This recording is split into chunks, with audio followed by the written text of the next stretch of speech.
Welcome to கேள்வி கேட்போம் சேனலுங்க. ரொம்ப கஷ்டமா இருக்குங்க. என்ன நடந்திருக்குன்னு உங்களுக்கு தெரியும். கோயம்புத்தூர் சூலூர்ல 10 வயசு சிறுமி பாலியல் வன்கொடுமை.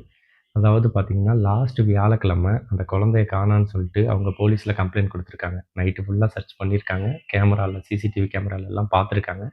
அடுத்த நாளே அந்த குழந்தைய பக்கத்துல இருக்க தென்னந்தோப்புல, கண்ணம்பாளையம் தென்னந்தோப்புல இருக்க குளத்துக்கிட்ட எடுத்திருக்காங்க. ஸோ எடுத்ததுக்கப்புறம் 2 பேர் பாலியல் வன்கொடுமை பண்ணியிருக்காங்கன்னு தெரிஞ்சிருக்கு. ஸோ இதில பக்கத்தில நெய்பர் கார்த்தி, அதுக்கப்புறம் பார்த்தீங்கன்னா, அவருக்கு ஹெல்ப்ஃபுல்லா இருந்த நாகராஜ் 2 பேருமே இன்வால்வ் ஆயிருக்காங்கன்னு தெரிய வருதுங்க.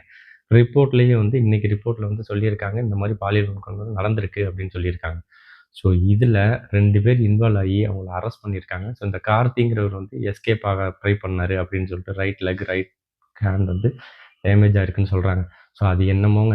அவங்க போலீஸ் என்ன பண்ணியிருக்காங்க, அடிச்சு அவங்கள்ட்ட சொல்லியிருக்காங்களா என்னன்னு தெரியாதுங்க. ஆனா அவங்க தான் குற்றவாளின்னு தெரிஞ்சதுக்கு அப்புறமும் நீங்க ஏன் டிலே பண்றீங்க? கண்டிப்பா சொல்றேன். அவங்க பேரண்ட்ஸ் இந்த பாடிய வாங்க மறுக்கிறாங்கன்னா, அது கரெக்ட் தாங்க. அவங்களுக்கு ஒரு தண்டனை கிடைக்காம அந்த பாடிய வாங்க மாட்டாங்க. ஏன்னா, இதுக்கப்புறம் யாருக்கும் நடந்துறக்கூடாதுங்க. கூட இருந்தவங்களே இப்படி பண்ணா, பெண் பிள்ளைகளை எப்படி அவங்க வெளிய அனுப்புவாங்க? கொஞ்சமாவது யோசிங்க. தயவு செஞ்சு இந்த டிவிகேல இருக்க எம்எல்ஏ, அமைச்சர்கள் இவங்கலாம் போய் இந்த ரீல்ஸ் போட்டு அத பண்றேன், இத பண்றேன், ஆய்வு பண்றேன், ஆராய்வு பண்றேன்னு சொல்லாம, சிஎம் சார் உங்களையும் தான். நீங்க ட்வீட் போடுறது மட்டும் இல்லாம, இத ஆக்ஷனா எடுத்தீங்கன்னா, நீங்க தான் சார் இன்னைக்கு ஹீரோ. தயவு செஞ்சு இவங்க 2 பேர் தான் குற்றவாளின்னு தெரிஞ்சிருச்சு. தயவு செஞ்சு இவங்களுக்கு ஒரு தண்டனைய குடுங்க. பனிஷ் பண்ணுங்க. சிவியரா பனிஷ் பண்ணுங்க. போக்சோ சட்டத்துல அரெஸ்ட் பண்ணியிருக்காங்கன்னு சொல்றீங்க.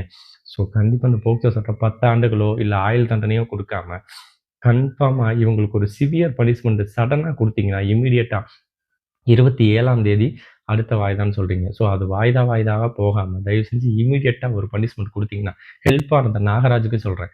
இத குடுத்தீங்கன்னா, நீங்க தான் சார் ஹீரோ. கண்டிப்பா அடுத்து என்ன நடக்குன்னு பார்ப்போம். தொடர்ந்து கேள்வி கேட்போம்.